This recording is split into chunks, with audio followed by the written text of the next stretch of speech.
तो नेक्स्ट जो हमारा टॉपिक है वो है सिक्योरिटीज़ मार्केट। तो सिक्योरिटीज़ मार्केट हम कहते हैं किसको है? देखिए, सिक्योरिटीज़ मार्केट में दो मार्केट आते हैं, एक होता है हमारा प्राइमरी मार्केट और एक आता है हमारा सेकेंडरी मार्केट।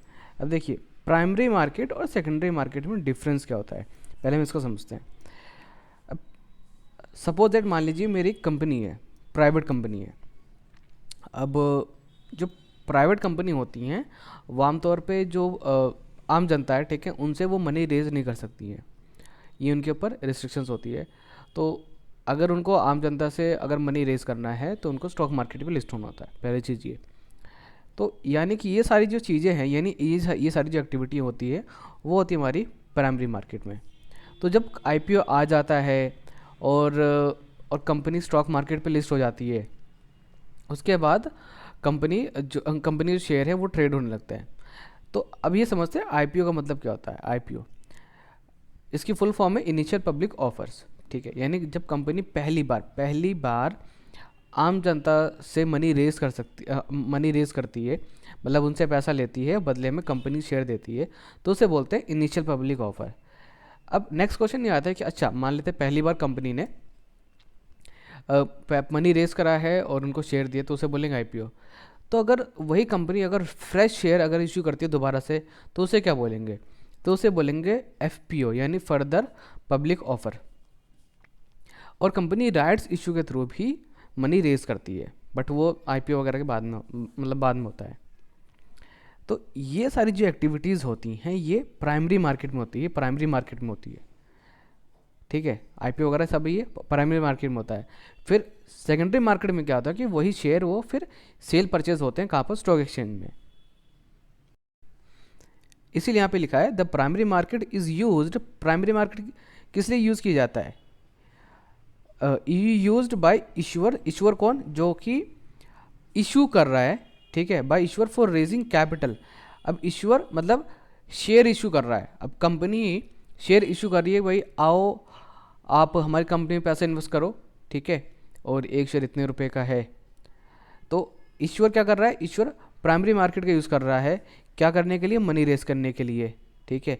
लेकिन ये कौन सी मनी है? ये पैसा देखो, ये कहाँ पे कंपनी उधार नहीं ले रही है, कंपनी क्या कर रही है? ओनरशिप सेल कर रही है, ठीक है, फ्रॉम इन्वेस्टर। अब ये इन्वेस्टर कौन है? तो इन्वेस्टर की भी जो कैटेगरी है बहुत बड़ी है। मतलब इसमें देखिए, जो छोटे इन्वेस्टर होते हैं, ठीक है, जो 10-5 शेयर खरीदते वो भी आते हैं, और कुछ बड़े शेयर भी कुछ बड़े इन्वेस्टर भी होते हैं, कुछ फर्म्स होती हैं, ठीक है, कुछ कंपनीज होती हैं। तो प्राइमरी मार्केट यूज़ किया जाता है इश्यूअर के द्वारा, ताकि वो कैपिटल रेज कर सके। किससे? इन्वेस्टर से। कैसे? अब वो जो मनी रेज करेगा कैसे करेगा? या तो आईपीओ के थ्रू करेगा, या फिर राइट्स इशू के थ्रू करेगा, या फिर एफपीओ के थ्रू करेगा, ठीक है। तो सेकेंडरी मार्केट का अब काम क्या होता है? अब देखिए, अब कंपनी आईपीओ के बाद कंपनी स्टॉक मार्केट पे लिस्ट हो गई, ठीक है। तो स्टॉक मार्केट क्या करता है? वो लिक्विडिटी प्रोवाइड कराता है। अब लिक्विडिटी का यहाँ पे मतलब क्या है? लिक्विडिटी का मतलब क्या है कि आप अब उसको आप इजीली तरीके से आप उसको, जो कंपनी जो शेयर है, आप उसको आप सेल परचेस कर सकते हो। जैसे अगर मैं बात करूँ, अगर मैं अभी आपसे पूछूँ कि किस चीज़ को बेचना ज़्यादा ईजी है, शेयर को या फिर आपका घर है उसको, तो जल्दी से अब देखिए, अब शेयर को बेचना ज़्यादा इजी है। क्यों? क्योंकि वहाँ पर आपको एक पर्टिकुलर मार्केट है, ठीक है ना, आप उसको बेच सकते हो जल्दी से। लेकिन घर के लिए फिर आप ढूंढोगे डीलर, फिर उसको बेचोगे, है ना। तो हमारा जो सेकेंडरी मार्केट है वो प्रोवाइड कराता है लिक्विडिटी, ताकि हम अपने इंस्ट्रूमेंट, अब इंस्ट्रूमेंट मैंने बता दिया कि सब कुछ आ जाता है, हमारे शेयर भी आ जाता है, डिबेंचर वगैरह, बॉन्ड वगैरह, सारी चीज़ें आती हैं।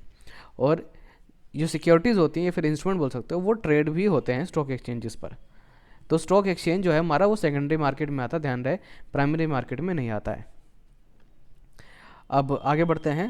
An active secondary market promotes the growth of primary market. तो जो सेकेंडरी मार्केट है उसी की वजह से प्राइमरी मार्केट की ग्रोथ होती है। क्यों? क्योंकि सेकेंडरी मार्केट ही एक तरीके से एक एग्जिट पॉइंट होता है, ठीक है, किसी भी प्राइवेट लिमिटेड कंपनी में जो एंजल इन्वेस्टर होते हैं, वेंचर कैपिटलिस्ट होते हैं, उनके लिए। अगर ये सारे टर्म्स नहीं पता हैं तो आप हमारा बेसिक्स ऑफ स्टॉक मार्केट की जो वीडियोस है वो देख सकते हैं, ठीक है। अब आगे बढ़ते हैं। प्राइमरी मार्केट, द इश्यूअर कौन? जो कि शेयर इशू कर रहा है। इश्यूअर के पास ये अब प्राइमरी मार्केट में क्या होता है कि जो इश्यूर होता है वो डायरेक्ट कॉन्टैक्ट में होता है इन्वेस्टर के। अब मेरे कहने का मतलब क्या है, देखिए प्राइमरी मार्केट में जैसे कि प्राइवेट कंपनीज वो क्या करती हैं, वो ना अब जब भी उनको कभी पैसे की ज़रूरत पड़ती है तो वो देखो आईपीओ तो वो ला सकती हैं, लेकिन कई बार ऐसा होता है कि वो आईपीओ लेकर नहीं आती हैं। वो चली गई किसी एंजल इन्वेस्टर के पास या फिर किसी वेंचर कैपिटलिस्ट के पास, ठीक है, उनको पैसे की ज़रूरत है तो वो वहाँ चली गई। तो अब वहाँ पे क्या हुआ, उन्होंने उनसे बातचीत करी, ठीक है, और फिर कंपनी का वैल्यूशन निकाला। उसके बाद उन्होंने अपनी कंपनी का कुछ पोर्शन उन्होंने सेल कर दिया। कई बार तो वो पूरी पूरी कंपनी बेच देते हैं, ठीक है। तो अब यहाँ पर क्या है कि प्राइमरी मार्केट में ना जो इश्यूर होता है और जो इन्वेस्टर होता है वो उनका आपस में डायरेक्ट कॉन्टैक्ट होता है। बट अगर सेकेंडरी मार्केट में बात करें तो वहाँ पर डायरेक्ट कॉन्टैक्ट नहीं होता, ठीक है। Dealings between two investors and the issuer does not come into picture, ठीक है। मतलब कभी भी वो रियलिटी में एक दूसरे को कांटेक्ट करते ही नहीं है, ऑनलाइन सारा काम हो जाता है। अब प्राइमरी मार्केट ये इंश्योर करता है, प्राइमरी मार्केट ये इंश्योर करता है कि जो कैपिटल है, ठीक है ना, वो पर्याप्त मात्रा में लोगों को मिलती रहे। लोग मतलब कि जो जिन लोगों को ज़रूरत है, ठीक है, मतलब जिन कंपनीज को ज़रूरत है उनको मिल जाए, ठीक है। क्यों? ताकि वो अपना एक्सपेंशन कर सके, ठीक है। और जो इन्वेस्टर्स हैं, ठीक है, जो इन्वेस्टर्स हैं वो पैसा इन्वेस्ट कर सके। बट अगर हम बात करते हैं ज़्यादा लिक्विडिटी के, तो वो आपको सेकेंडरी मार्केट में मिलती है। इस secondary market on the other hand is the market where the buyer of securities in the primary market can transfer sell these securities to another buyer। तो अब प्राइमरी मार्केट में आपने कोई शेयर आपने खरीदा जैसे आईपीओ वगैरह के थ्रू, तो अब आप उस शेयर को आप सेकेंडरी मार्केट में आप उसको बेच सकते हो या फिर आप ट्रांसफ़र कर सकते हो।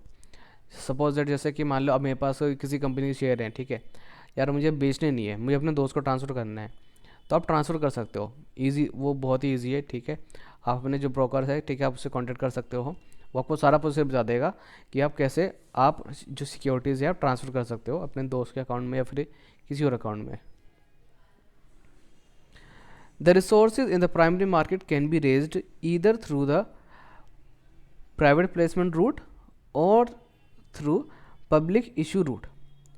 अब इसके लिए तो आपको ना मेरा बेसिक्स ऑफ स्टॉक मार्केट का आपको वीडियो देखना पड़ेगा। देखिए अभी यहाँ पे मैं फोर्स नहीं कर रहा हूँ, लेकिन ना अगर वहाँ पे ना मेरा पूरा बेसिक समझा रखा है। ये ऐसे कंपनी स्टॉक मार्केट पे लिस्ट होती है, तो जो प्राइवेट प्लेसमेंट वगैरह ना वहाँ पे आपको ठीक से समझ में आ जाएगा। वैसे मैं आपको बता देता हूँ नॉर्मल लैंग्वेज में। देखो कि जब भी आपने एक नई कंपनी अगर आपने शुरू करी है, ठीक है, जैसे स्टार्टअप वगैरह होता है, तो अब उनको पैसे की ज़रूरत पड़ती है। जैसे मान लेते हैं 2 करोड़ रुपये की ज़रूरत है, तो किसी वो एंजल इन्वेस्टर के पास चले गए। अब एंजल इन्वेस्टर ना सिर्फ नाम होता है। जैसे सपोज दैट अब आपका दोस्त है, उसके पास 2 करोड़ रुपये है, ठीक है, तो अब आपको पैसे की ज़रूरत है, आपने उसके पास गए, आपने उसको पिच करा कि यार हमारा ऐसा बिज़नेस है, अगर तू चाहे तो हमारे बिज़नेस में पैसे इन्वेस्ट कर सकता है। हम अपने बिज़नेस का 10% हिस्सा हम बेचने के लिए रेडी हैं फॉर 2 करोड़, ठीक है। तो अगर उसने इन्वेस्ट कर दिया तो आप ये कह सकते हो कि वो आपके लिए क्या है, वो एक एंजल इन्वेस्टर है, ठीक है। तो एंजल इन्वेस्टर कोई सर्टिफिकेट वगैरह कुछ नहीं है, मतलब ऐसा नहीं है कि उसको सर्टिफिकेट वगैरह मिल गया है। आमतौर पे एंजल इन्वेस्टर उसे बोलते हैं जो यूजुअली मतलब 1 करोड़ 2 करोड़ रुपए इन्वेस्ट वो कर देता है, ठीक है। तो वो कोई भी हो सकता है। तो ठीक है, तो प्राइमरी मार्केट में जो भी मनी वगैरह रेज होता है वो प्राइवेट प्लेसमेंट के थ्रू होता है, ठीक है। जैसे एंजल इन्वेस्टर मैंने बताया ना, तो वो यही हो गया। या फिर बहुत सारी प्राइवेट फंड्स भी होते हैं जो कि नए नए जो स्टार्टअप्स होते हैं ना उसके अंदर इन्वेस्ट करते हैं, जिन्हें आप वीसीज बोल सकते हो या फिर प्राइवेट इक्विटी फंड्स बोल सकते हो, ठीक है। या फिर पोर्टफोलियो मैनेजमेंट सर्विसेज, ठीक है, कई बार वो भी इन्वेस्टमेंट कर देती हैं, ठीक है। और थ्रू पब्लिक इशू, अगर पब्लिक इशू की बात करते हैं तो वहाँ पे फिर 2 ही चीज़ें हैं। फिर इनिशियल पब्लिक ऑफर है और एफपीओ है, ठीक है। If it is a public issue if anybody और everybody can subscribe for it. देखिए अगर जो इशू है, अगर कंपनी जो शेयर इशू कर रही है पब्लिक को, तो यानी कि उसको कोई भी सब्सक्राइब कर सकता है, ठीक है। लेकिन अगर वो सिर्फ कुछ एक पर्टिकुलर ग्रुप के लिए है, ठीक है, सिर्फ एक कुछ पर्टिकुलर ग्रुप के लिए, तब ऐसा बोल सकते हो कि वो एक प्राइवेट प्लेसमेंट है। क्या है वो? एक प्राइवेट प्लेसमेंट है। कंपनी को सिलेक्टेड ग्रुप्स को ही ये कह रही है कि हाँ कि आप सिर्फ आप लोग हमारी कंपनी शेयर आप खरीद सकते हो, तब आप बोलोगे कि हाँ कि वो जो इशू है वो प्राइवेट प्लेसमेंट है। In case where fresh shares are issued to existing shareholders at a particular price, it is referred as right issue. मान लेते हैं कि आप किसी कंपनी शेयर होल्डर है, ठीक है, और कंपनी आपको और ऑफ़र कर रही है कि आप चाहो तो और भी शेयर हमारी कंपनी के खरीद सकते हो, फ्रेश शेयर, ठीक है, फ्रेश शेयर आप खरीद सकते हो। तो ठीक है, तो जब कंपनी अगर ऐसा करती है तो उसको बोलते हैं राइट्स इशू। जैसे मान लेते हैं ये मैं हूँ, मैं ये कंपनी है ABC लिमिटेड, मैंने इस कंपनी के 10,000 शेयर होल्ड करके रखे हुए हैं, एक शेयर की कीमत है 10 रुपये। कंपनी लेकर आई है राइट्स इशू। कंपनी कह रही है कि अरे आपका हम ऑफ़र दे रहे हैं कि आप 8 रुपये में हमारी कंपनी के 1,000 शेयर और ख़रीद सकते हो। आमतौर पर राइट्स इशू जो आता है वो डिस्काउंट पे आता है, ठीक है। हमने तो अब मेरे पास ऑप्शन है, मैं चाहूँ तो ख़रीदूँ या फिर ना ख़रीदूँ, ठीक है, ऐसा नहीं ज़बरदस्ती मुझे ख़रीदना ही पड़ेगा, तो उसे बोलते हैं rights issue. Whereas if such issuers are without involvement of any cost, it is referred as bonus issue। ठीक है, कई बार ऐसा होता है कि कंपनी इशू करती है शेयर अपने एम्प्लॉयज़ वगैरह को, ठीक है, लेकिन बदले में उनसे पैसे नहीं लेती है, तो उसे बोलते हैं बोनस इशू। मतलब कंपनी बदले में पैसे नहीं लेती है। कई बार ऐसा होता है जब बोनस वगैरह अगर देना होता है तो कंपनी शेयर दे देती है और बदले में पैसे नहीं लेती, तो उसे बोलते हैं bonus issue. The secondary market on the other hand operates through two medium. जो अब दूसरी तरह अगर देखें तो सेकेंडरी मार्केट जो है वो दो तरीके से ऑपरेट होती है। एक होती है OTC, मतलब ओवर द काउंटर, मतलब फेस टू फेस जाके तुम शेयर खरीद बेच सकते हो, ठीक है। तो मेरे कहने में मतलब क्या है कि मैं अपने दोस्त के पास गया, मैंने कहा मेरे पास रिलायंस कंपनी के 1,000 शेयर हैं, ठीक है। मेरे दोस्त ने बोला यार मुझे भेज दे, ठीक है। तो मैंने कहा चल ठीक है, मैं तो ये बेच देता हूँ, लेकिन मैं इतने का बेचूंगा। तो अब मैं क्या करूँगा, मैंने उससे पेमेंट ली, ठीक है, और मैं क्या करूँगा, मैं उसके डीमेट अकाउंट में मैं शेयर ट्रांसफ़र कर दूँगा, ठीक है। तो उसे बोलते हैं OTC, ठीक है, यानी ओवर द काउंटर मार्केट, ठीक है। और अगर मैं शेयर खरीद रहा हूँ बेच रहा हूँ स्टॉक एक्सचेंज पे, तो उसे बोलेंगे एक्सचेंज ट्रेडेड मार्केट, ठीक है, या फिर स्क्रीन बेस्ड ट्रेडिंग सिस्टम। ये याद रखना, ठीक है। अब OTC मार्केट में जैसे मैंने बोला कि ये इनफॉर्मल टाइप की मार्केट होती है जिसमें लोग मतलब फेस टू फेस मिलके अब वो आपस में शेयर खरीदते भेजते हैं, ठीक है। ये तो आपको पता चली गया है। The other option of trading is through the stock exchange route, ये आपको ही पता है, ठीक है। The settlement of trades are carried out as per fixed time schedule. हाँ, अब अगर हम स्टॉक एक्सचेंज पर अगर हम शेयर मतलब खरीद रहे हैं बेच रहे हैं, तो इसका एक पर्टिकुलर टाइम होता है ना। आमतौर पे यूजुअली स्टॉक मार्केट मतलब 9:30 बजे खुलता है, वैसे तो 9:15 पे ओपन हो जाता है यूजुअली, मतलब 9:30 तक आराम से, ठीक है। और फिर 3-3:30 बजे वो बंद हो जाता है, ठीक है। ट्रेडिंग यूजुअली 3:15 पे बंद हो जाती है ट्रेडिंग। तो अगर हम स्टॉक एक्सचेंज पे अगर हम शेयर खरीद रहे बेच रहे, तो अब जो हमारी जो ट्रेड है, ठीक है ना, उसकी जो कंफर्मेशन है वो लेता है क्लियरिंग कॉरपोरेशन। क्लियरिंग कॉरपोरेशन इस चीज़ की गारंटी लेता है कि यहाँ पे हमारे ट्रांजेक्शन सक्सेसफुली हो जाए। तो मेरे कहने मतलब क्या है, पेमेंट सक्सेसफुली एक दूसरे को मिल जाए, शेयर भी एक्सचेंज हो जाए। और अगर बात करें in the secondary market there are stock exchanges. हाँ, मतलब सेकेंडरी मार्केट में क्या मिलता है आपको, स्टॉक एक्सचेंजेस होते हैं, स्टॉक ब्रोकर्स होते हैं। बिना स्टॉक ब्रोकर्स के तो आप शेयर आप खरीद बेच ही नहीं पाओगे, क्योंकि आपको डीमेट और ट्रेडिंग अकाउंट खुलवाना पड़ता है, ठीक है। तो जो स्टॉक ब्रोकर होते हैं वो स्टॉक एक्सचेंजेस के मेंबर्स होते हैं, उन्हें बोलते हैं ट्रेडिंग मेंबर्स।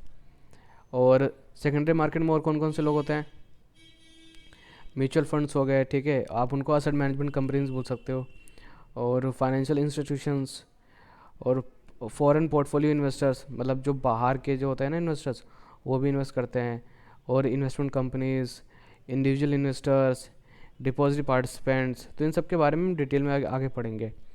और रजिस्ट्रार्स एंड ट्रांसफ़र एजेंट्स ये भी होते हैं, कस्टोडियन, डिपॉजिटरीज। तो ये सारे कैपिटल मार्केट के कौन है, ये इंटरमीडियरीज हैं, ये लोग, ठीक है, ये लोग कौन है, इंटरमीडियरीज है। ब्रोकर्स भी हैं, ब्रोकर्स भी इंटरमीडियरीज हैं, ठीक है।